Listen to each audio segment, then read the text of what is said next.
Soy Marta Muñoz, alumna de quinto curso del programa de estudios conjunto de Educación Infantil y Primaria en la Facultad de Educación de Palencia. A continuación muestro mi primer acercamiento al mundo de la investigación educativa en el trabajo de fin de grado sobre el cambio que ocurrió el curso pasado al pasar de una educación presencial a una enseñanza telemática.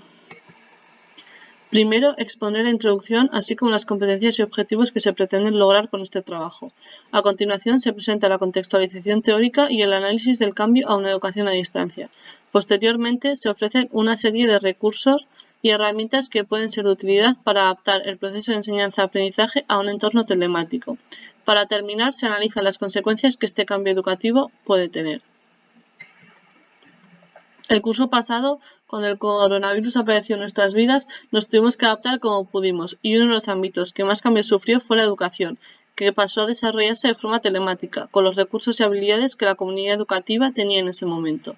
Este cambio no resultó positivo del todo, y por ello, partiendo de la experiencia vivida en prácticas y analizando los puntos débiles y fuertes del sistema educativo y las propuestas de diferentes autores, investigadores y docentes que han trabajado previamente durante este tema, se establecerán una serie de recursos para poder mejorar de cara al futuro. Con la realización de este trabajo se pretende demostrar la adquisición de las competencias del grado en educación primaria, que se han ido logrando a lo largo de estos años. Estas competencias están basadas en lo que se establece en la guía del grado de maestro o maestra en educación primaria, teniendo en cuenta lo mencionado en la orden ECI 3857/2007 de 27 de diciembre, que regula el título de maestro y maestra en educación primaria. Las competencias generales son las que permiten adquirir la capacidad para atender al alumnado de educación primaria, elaborando su propuesta pedagógica, afrontando los retos del sistema educativo y adaptando la enseñanza a las nuevas necesidades formativas, como puede ser la situación de pandemia actual. Las competencias específicas afectan la formación básica, la didáctica de las disciplinas, el practicum, el trabajo de fin de grado y la optatividad. El objetivo principal de este trabajo es analizar algunos de los aspectos más relevantes del cambio educativo que se ha producido debido a la pandemia, pasando de una enseñanza presencial a una enseñanza online. Para conseguir este objetivo se requiere también de otros objetivos más específicos, como son conocer la forma de trabajo en el aula presencial y las metodologías que en ella se emplean, investigar sobre experiencias previas en la educación a la distancia, explorar los recursos existentes y definir su finalidad y forma de uso, reflexionar sobre las consecuencias que la enseñanza a distancia puede tener en el desarrollo personal, social y competencial del alumnado, sensibilizar a la comunidad educativa sobre el uso educativo que se puede hacer de las nuevas tecnologías y fomentar un compromiso ético basado en una educación integral para todo el alumnado. El centro que se va a tomar como referencia es un centro bilingüe de Castilla y León, por lo que los documentos que se van a usar como base legal educativa son el Currículo Oficial de Castilla y León, el Marco Común Europeo de Referencia para el Aprendizaje de las Lenguas y el Currículo Integrado de las Lenguas Británica y Española. Además, para poder desarrollar la docencia telemática hay que tener en cuenta diferentes factores, entre los que destacan que los recursos materiales que necesitará tanto el alumnado como el profesorado será un ordenador con conexión a Internet. Además, si pudiera ser, aunque no es imprescindible, sería aconsejable disponer de una cámara y un micrófono para que la situación se asemeje a la real. Las habilidades o competencias que se requieren para poder seguir la propuesta telemática es un nivel básico de utilización de las nuevas tecnologías de la información y la comunicación por ambas partes. Y además, la implicación de las familias y su colaboración con el centro adquiere una mayor importancia para lograr el desarrollo adecuado del alumnado. Las metodologías principales que se siguen en el aula son el aprendizaje integrado de contenidos y lenguas extranjeras, que a partir de ahora llamaremos AICLE, el trabajo cooperativo y los cambios que ocurren actualmente en la sociedad y afectan al sistema educativo. La metodología AICLE, los contenidos se aprenden de forma integrada, ya que el aprendizaje de la segunda lengua se realiza de forma natural, motivando a los alumnos y creando un entorno en el que puedan adquirir nuevos contenidos. Partiendo de las ideas de esta teoría, podemos ver que hay otras que las subyacen, como es la zona de desarrollo próximo, el andamiaje, el aprendizaje significativo y el enfoque natural. Esto quiere decir que se deben proponer actividades que el alumnado pueda resolver de forma autónoma, pero que al mismo tiempo le supongan un reto y deban emplear sus conocimientos previos para poder resolverlos. El trabajo cooperativo es un modo de aprendizaje en el que se emplea el trabajo en grupo para que el alumnado adquiera competencias a nivel individual y grupal, aportando cada uno diferentes capacidades y habilidades. Por ello, se debe tener en cuenta las diferentes inteligencias del alumnado, así como sus estrategias cognitivas y sociales y la inteligencia emocional. También se deben tener en cuenta los cambios que se están produciendo en la sociedad y cómo estos pueden afectar a la escuela. Uno de estos cambios es la introducción del método científico en el sistema educativo, donde el alumnado adquiere un rol principal en el aprendizaje y, partiendo de premisas establecidas por el profesorado, deben experimentar y comprobar qué ocurre en distintas situaciones para llegar a unas conclusiones. Otra transformación es la aparición de la tecnología y su uso en todos los ámbitos de la vida, incluyendo el educativo, y por ello desde este trabajo se va a intentar dar una perspectiva educativa a las nuevas tecnologías, para que tanto el profesorado como el alumnado puedan mejorar sus habilidades y conocer recursos para emplearlos de forma adecuada.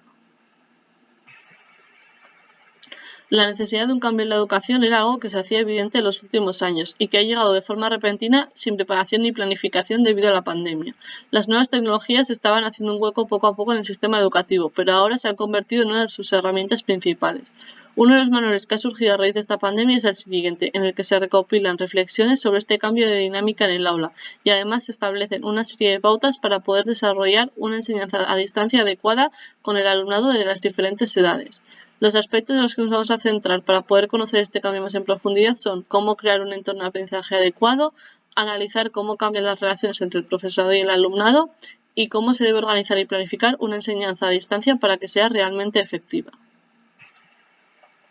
Durante los primeros días, el profesorado y el alumnado deben adaptarse a la nueva situación. Para que todo quede claro y esté bien definido, se debe crear un plan de control de aula, en el que se van a incluir diferentes aspectos que afectan al proceso de enseñanza-aprendizaje, como normas, rutinas y la distribución de espacio y del tiempo. Además, se deben establecer horarios delimitados que se entregarán a las familias de forma periódica y se establecerán una serie de objetivos o tareas que se tienen que conseguir durante la clase de ese día durante la unidad, para que el propio alumnado sea consciente de qué es lo que tiene que aprender y pueda autorregularse y autoorganizarse. Además, el alumnado será consciente de que no solo se va a evaluar su resultado final, sino todo el proceso, por lo que tendrá que tener una actitud activa durante todo dicho proceso, implicándose en las diferentes actividades propuestas.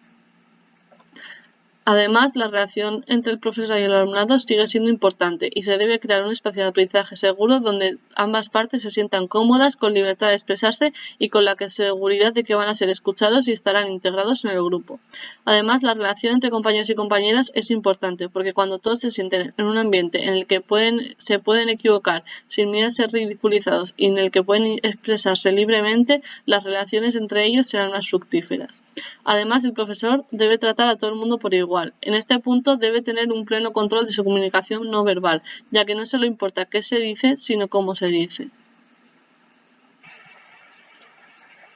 En la enseñanza presencial, así como en la telemática, el alumnado debe saber qué está aprendiendo y la finalidad de ese aprendizaje. Para ello, el profesorado debe exponer de forma clara la organización de las clases, las actividades y el objetivo final que se debe conseguir. Además, para ello se debe tener en cuenta lo establecido en los diferentes documentos oficiales del sistema educativo en el que nos encontramos. Y para que el alumnado pueda tener claro en qué momento se encuentra, se deben definir las intenciones de aprendizaje, teniendo en cuenta los diferentes niveles que nos encontramos en el aula.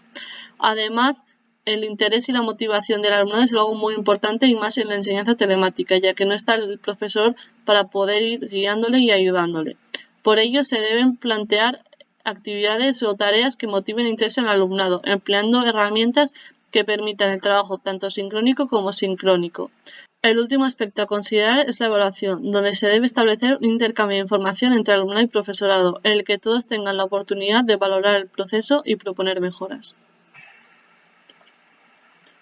En la sociedad actual que vivimos tenemos un montón de recursos y posibilidades. Por ello, he escogido unos cuantos siguiendo el criterio de que sean herramientas sencillas, fáciles e intuitivas para acceder tanto para el profesorado como para el alumnado. Además, no incluyen publicidad o aspectos irrelevantes que puedan molestar en el proceso de enseñanza o aprendizaje. Las categorías que he creado para dividir los recursos o en los que me he centrado son presentar los contenidos, poder reforzarlos, evaluarlos, establecer un sistema de comunicación tanto entre toda la comunidad educativa y fomentar la comprensión lectora a través de libros digitales. Todos estos recursos se han buscado para trabajarlos en una situación telemática, pero se pueden aplicar también en un aula presencial e introducir herramientas tecnológicas para hacer las clases más amenas e interactivas. Además, se propone la creación de un entorno de aprendizaje virtual en el que todas las actividades y recursos se unifican para facilitar así la tarea del alumnado y de las familias. Tras realizar este trabajo me he dado cuenta que la mayor preocupación de la comunidad educativa es que el proceso de enseñanza-aprendizaje continúe y que el alumnado pueda seguir su formación académica, pero algo que no se está teniendo en cuenta son las consecuencias que esta situación puede tener a largo plazo.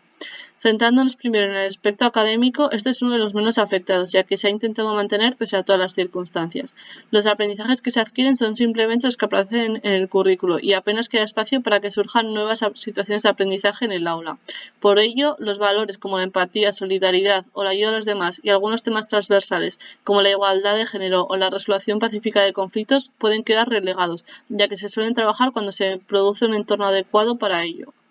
Además, cabe resaltar la influencia que esto puede tener en el desarrollo competencial del alumnado. La competencia lingüística no solo está formada por el lenguaje verbal, sino también tiene un fuerte componente no verbal, que en la enseñanza telemática se pierde. Además, desde mi punto de vista, la competencia tecnológica se va a incrementar, ya que tanto el profesorado como el alumnado tiene que aprender a manejarse de forma digital y utilizar las herramientas como base del aprendizaje. Y por último, el aprender a aprender y el sentido de la iniciativa y espíritu emprendedor también se van a ver afectados, ya que el alumnado debe adquirir un rol más activo en el aprendizaje, reflexionando sobre él y analizando lo que ha aprendido. En síntesis, y tras haber realizado este trabajo, creo que puede ser útil reflexionar sobre lo que supone el cambio de una educación presencial a una educación a distancia. Se deben adquirir herramientas para poder adaptarnos a esta nueva situación y además mejorar los puntos débiles del sistema educativo que han salido a flote.